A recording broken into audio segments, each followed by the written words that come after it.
کیونکہ ان میں سے ہر وکیل جو ہے اس وقت صرف اپنی دکان چمکا رہا ہے اور وہ صرف اپنی وکالت کے ساتھ اپنا سیاست کے اندر راستہ تلاش کر رہا ہے۔ عمران خان صاحب نے یہ سب تو ایک بہتری کے لیے کیا کیونکہ اور بہت سارے لوگ تھے جن کو پکڑا دکڑا جا رہا تھا، مگر پی ٹی آئی کے اپنے اندر اتنے اختلافات ہیں کہ سمجھ نہیں آ رہی ہوتی۔ پی ٹی آئی کے اندر اختلافات بھی اپنی جگہ پر موجود ہیں، اور انہی چیزوں کی وجہ سے جو پی ٹی آئی کی لیگل ٹیم ہے، عمران خان صاحب کی جو لیگل ٹیم ہے، وہ اپنا کام اس طرح سے نہیں کر رہی جس طرح سے ایک پیشہ ور وکیل کرتا ہے۔ آج سپریم کورٹ میں لیول پلینگ فیلڈ کیس کی سماعت ہوئی، اور الیکشن کمیشن کی طرف سے بیش بہا ایسے صفحات تھے جس کی ایک رپورٹ مرتب کر کے سپریم کورٹ میں دی گئی تھی، مگر پیش ہونے والے لطیف کھوسہ صاحب ہو یا کوئی بھی دوسرا وکیل ہو، ان کے پاس اس کے جواب کے لیے کوئی ایک پرچہ موجود نہیں تھا۔ آج جو مضحکہ خیز قسم کی صورتحال تھی، عدالت کے اندر لائیو جو پروسیڈنگز ہوتی ہیں سپریم کورٹ کی، اس کا ایک فائدہ ہوا ہے کہ دونوں چیزیں بے نقاب ہو گئی ہیں۔ قاضی بھی بے نقاب ہو گیا ہے کہ وہ وکیلوں کو بولنے نہیں دیتا، اور عمران خان کے وکیل بھی بے نقاب ہو گئے ہیں کہ ان کے پاس ثبوت فراہم کرنے کے لیے کوئی تیاری کے ساتھ یہ سپریم کورٹ میں جسٹس فائز عیسیٰ کے سامنے نہیں جاتے۔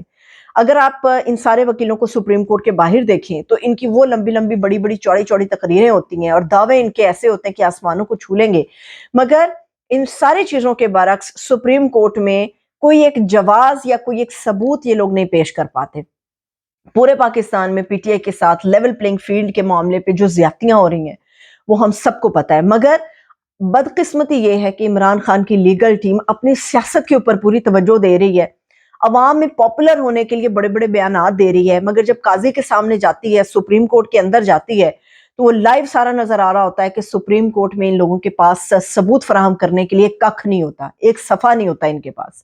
آج بڑا دل دکھی ہوا جب قاضی فائز عیسیٰ صاحب جو ہیں انہوں نے ثبوت مانگا کہ بھی آپ ثبوت دے، اور لطیف کھوسہ صاحب نے کیا مانگا؟ لطیف کھوسہ صاحب نے 3 دن مانگ لیے۔ یہ دنوں کی کہانیاں اور وقت اس لیے مانگا جاتا ہے کہ آپ کی تیاری نہیں ہوتی۔ ایک آدمی، ایک اس کی پارٹی کئی مہینوں سے زیر عتاب ہے، ایک آدمی کئی مہینوں سے جیل کے اندر ہے، مگر بدقسمتی یہ ہے کہ یہ لوگ عمران خان سے ملاقاتیں تو کرنے کا شوق پورا کر لیتے ہیں، یہ لوگ ٹی وی پہ آنے کا شوق پورا کر لیتے ہیں، یہ لوگ پریس کانفرنس کر کے پی ٹی آئی کا نام جڑوانے کے لیے تو بڑے شوق اپنے پورے کر لیتے ہیں، مگر عمران خان صاحب کو آج انہوں نے لیگلی، میں کہوں گی، ہرا دیا، جب ان کے پاس قاضی فائز عیسیٰ صاحب کے سوالوں کا کوئی جواب نہیں تھا۔ قاضی صاحب نے بڑے ویلڈ سوالات کیے، اختلاف اپنی جگہ پر، مگر انہوں نے بڑے ویلڈ سوالات کیے کہ سب سے زیادہ کیسز پی ٹی آئی کے ہیں، سب سے زیادہ عدالتوں میں آپ لوگ آ رہے ہیں، مگر آپ لوگوں کے پاس کچھ دینے کے لیے ہے نہیں، کس بنیاد کے اوپر فیصلہ آپ لوگوں کے لیے دیا جائے؟ مجھے نظر آ رہا ہے کہ لیول پلینگ فیلڈ نہیں ہے، عوام کو نظر آ رہا ہے نہیں ہے، شاید قاضی کو بھی نظر آ رہا ہو کہ لیول پلینگ فیلڈ نہیں ہے، مگر جب ہم عدالت میں کسی کورٹ میں جاتے ہیں، جب ہم رخ کرتے ہیں انصاف کے لیے، تو ہمارے پاس زبانی کلامی نہیں، ہمارے پاس دستاویزی تحریری ثبوت ہونے بڑے ضروری ہوتے ہیں جن کی بنیاد پہ کیس آگے بڑھتا ہے۔ آج بھی لطیف کھوسہ صاحب جو ہیں وہ سیاسی رنگ لے کے سپریم کورٹ کے اندر تو ہال میں پہنچ کے قاضی صاحب کے سامنے، مگر بدقسمتی یہ ہے کہ نہ کوئی تحریری اور نہ کوئی دستاویزی ثبوت جو ہے وہ لطیف کھوسہ صاحب نے دیا، بلکہ الٹا 3 دن مانگ لیے۔ اس پروسیڈنگ کے بعد جیسے ہی لطیف کھوسہ صاحب اور لیگل ٹیم باہر آئی ہے سپریم کورٹ سے، ان کی باتیں سننے والی تھی، یہ سینے چوڑے کر کے تو وہ بتا رہے تھے کہ یہ کیس بنتا ہی نہیں، یہ ہوتا ہی نہیں، یہ ایسا نہیں ہو سکتا، یہ ویسا نہیں ہو سکتا۔ تو میرا خیال ہے عمران خان صاحب کو مایوس بھی ہونا چاہیے اپنی لیگل ٹیم کے حوالے سے، اور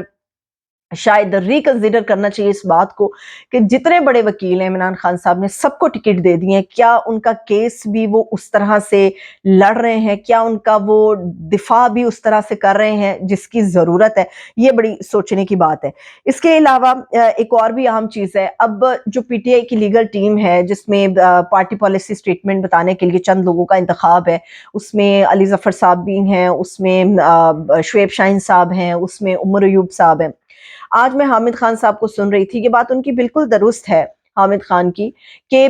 جب تک بلے کے نشان کا فیصلہ نہیں ہو جاتا امیدواروں کو ٹکٹ کس طرح سے، ایک تو یہ بھی نظر آ رہا ہے کہ خود ہی فیصلے ہو رہے ہیں پارٹی کے اندر جس میں 2 مختلف آراء ہیں۔ جو پالیسی سٹیٹمنٹ انہوں نے جاری کی ہے پی ٹی آئی نے آفیشلی، وہ یہ کہ آج 24 گھنٹوں میں کسی بھی وقت پی ٹی آئی کے امیدواروں کا اعلان کر دیا جائے گا، بتایا جائے گا کہ یہ لوگ پی ٹی آئی کے ہیں۔ حامد خان صاحب کا اختلاف ہے، وہ یہ کہتے ہیں، اور ان کا اختلاف بالکل جائز ہے اپنی جگہ پر، وہ یہ بات کرتے ہیں کہ جب تک بلے کے نشان کا فیصلہ نہیں ہو جاتا امیدواروں کا اعلان کس طرح سے کیا جا سکتا ہے، جب تک ہمیں خود یقین نہیں ہوتا کہ ہمارا کیا نیکسٹ فیوچر ہے بلے کے حوالے سے۔ اب بلے کا جو کیس ہے کل مرکزی اپیل ہے پشاور ہائی کورٹ کے اندر، اور 9 جنوری مرکزی اپیل میں فیصلہ ہو جائے گا بلے کے حوالے سے، اور سپریم کورٹ کے اندر بھی پی ٹی آئی گئی ہوئی ہے۔ سپریم کورٹ نے 11 جنوری کی تاریخ دے دی کہ آپ 11 جنوری کو آئیں۔ اب پشاور ہائی کورٹ سے کیا فیصلہ آتا ہے یہ دیکھنے کی ضرورت ہے۔ اس کے بعد سپریم کورٹ کے اندر پروسیڈنگ جب آگے بڑھے گی تو پھر دیکھا جائے گا۔ بلے کا نشان نہیں ہے، مگر امیدواروں کے ناموں کے حوالے سے جلدی کی جا رہی ہے، اور میرا نہیں خیال کہ یہ کوئی بہت دانش مندانہ فیصلہ ہے۔ تھوڑا سا انتظار اور کرنا چاہیے، اپنے لوگوں کو تھوڑا اور مضبوط کرنا چاہیے۔ بہت سارے ایسے لوگ ہیں جن کو آپ سمجھ رہے ہیں کہ وہ ہمارے لیے کام کریں گے، مگر بہت سارے ایسے لوگ ہیں جن کو نااہل قرار دیا جا رہا ہے۔ عباد فاروق ان کو بھی نااہل قرار دے دیا گیا ہے، وہ بھی الیکشن کے پروسیس میں نہیں آ سکتے۔ حماد اظہر کے حوالے سے کل سے خبریں تھیں کہ وہ نااہل ہو گئے ہیں، ان کے والد نے کاغذات جمع کرا دیے اور وہ منظور کر لیے گئے ہیں۔ یہ وہ ساری چیزیں ہیں جو دیکھنے کی ضرورت ہے، اور تیزی کا کام شیطان کا بھی ہے، اور گرم گرم سے صرف منہ جلتا ہے۔ میرا خیال ہے کہ پی ٹی آئی کو تھوڑا سا بھی ہولڈ کرنا چاہیے، کیونکہ بہت سارے لوگ ہیں جن کو آپ بطور امیدوار اگر نامزد کر دیں گے بلے کے نشان سے پہلے، تو ہارس ٹریڈنگ اور ان کے بکنے کا خطرہ بہت زیادہ بڑھ جائے گا۔ تو میرا خیال ہے کہ پی ٹی آئی کو نیگوشیٹ کرنا چاہیے دوبارہ سے بیٹھ کے اس معاملے کو، اور اپنی جو سیاسی دکانداری ہے اس کی مشہوری سے زیادہ فوکس کرنا چاہیے عمران خان صاحب کے کیسز کے اوپر اور ان کے معاملات کے اوپر، کیونکہ P T I Imran Khan ہے اور Imran Khan P T I ہے۔ پھر اس میں ہزاروں لوگ آئیں گے، ہزاروں لوگ جائیں گے، اس سے فرق نہیں پڑتا۔ جو ایک لیگل جنگ ہے وہ عمران خان کے لیے لڑنی ہے، لیکن ایسا ہوتا ہوا ہمیں نظر نہیں آ رہا۔ اس کے علاوہ ایک اور بھی عام چیز ہے جس کو ہمیں دیکھنے کی ضرورت ہے، وہ الیکشن کمیشن اور اس کا رول ہے۔ ابھی میں اس کو خبریں ہیں، یہ میں اس کو مصدقہ خبر نہیں کہوں گی، کیونکہ جب سے یہ سیکرٹری الیکشن کمیشن عمر حمید گل کا معاملہ آیا ہے کہ وہ انہوں نے ریزائن کر دیا ہے، مگر الیکشن کمیشن کہہ رہا ہے کہ نہیں وہ علیل ہیں، وہ بیمار ہیں، وہ اس لیے چھٹیوں پہ ہیں، وہ نہیں آ پا رہے۔ مگر خبریں اندرونی طور پہ یہی ہیں کہ انہوں نے ان زیادتیوں کی وجہ سے جو ہے وہ ریزائن کر دیا، اس بے عزتی کی وجہ سے پورے ملک میں جو ہو رہی ہے انہوں نے ریزائن کر دیا۔ ابھی یہ سوچا جا رہا ہے کہ اگر الیکشن ہو گیا تو یہ بالکل واضح ہے نون لیگ کی ہار ہے، جماعتوں کی ہار ہے، صرف پی ٹی آئی مقبول ہے اور وہی جیتے گی۔ اور پی ٹی آئی کو روکنے کے لیے ممکنہ طور پہ یہ سوچا جا رہا ہے کہ الیکشن کا راستہ روکا جائے، اور الیکشن کا راستہ روکنے کا جو ایک واحد ایک ترپ کا پتہ ہے وہ ممکن ہے کہ وہ کھیلا جائے، کیونکہ اس وقت الیکشن کمیشن لائم لائٹ کے اندر ہے۔ جتنی تنقید اس وقت سکندر سلطان راجہ پر ہو رہی ہے، تو یہ اس بات کا کبھی امکان ہے کہ وہ بالکل این موقع پہ آ کے اگر وہ ریزائن کر دیتے۔ میں صرف آپ کے سامنے ایک چیز رکھ رہی ہوں جس کے اوپر گفتگو ہو رہی ہے۔ اگر تو چیف الیکشن کمشنر ریزائن کر دیتے ہیں تو یہ پورا الیکشن کا پروسیس رک جائے گا، کیونکہ چیف الیکشن کمشنر کے بغیر الیکشن کا پروسیس آگے نہیں بڑھ سکتا۔ اور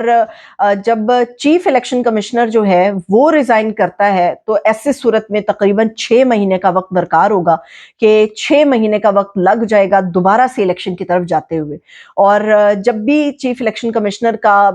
کیا جاتا ہے انتخاب، تو وہ ہمیشہ سے اپوزیشن اور جو حکومتی پارٹی ہے وہ مل کے کرتی ہے،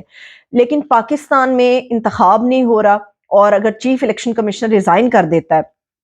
تو ایسی صورت میں یہ ایک آئینی بحران ہوگا، کیونکہ پاکستان میں نہ کوئی حکومت ہے اس وقت اور نہ کوئی اپوزیشن ہے۔ تو ایسی صورت میں خدا نخواستہ چیزیں اس طرف جا سکتی ہیں جس سے بچنے کی بارہا کوشش ہو رہی ہے۔ وہ یہ ہے کہ شاید منی مارشل لا خدا نخواستہ ہو سکتا ہے، شاید ایمرجنسی ڈکلیئر ہو سکتی ہے۔ اس وقت جو ہے یہ صورتحال چل رہی ہے، کیونکہ بھرپور کوشش ہو رہی ہے کہ کسی بھی طرح سے الیکشن کے اس پروسیس کو روکا جائے۔ اس میں ساری جماعتیں تو شامل ہو سکتی ہیں، مگر آج قاضی صاحب نے یہ پی ٹی آئی کے اوپر الزام لگا دیا ہے کہ ایسا نظر آتا ہے کہ شاید پاکستان تحریک انصاف جو ہے وہ الیکشن میں ڈیلے چاہتی ہے۔ وی لاگ اگر میرا پسند آیا تو اس کو لائک کمنٹ کریں، اپنا خیال رکھیے، خدا حافظ۔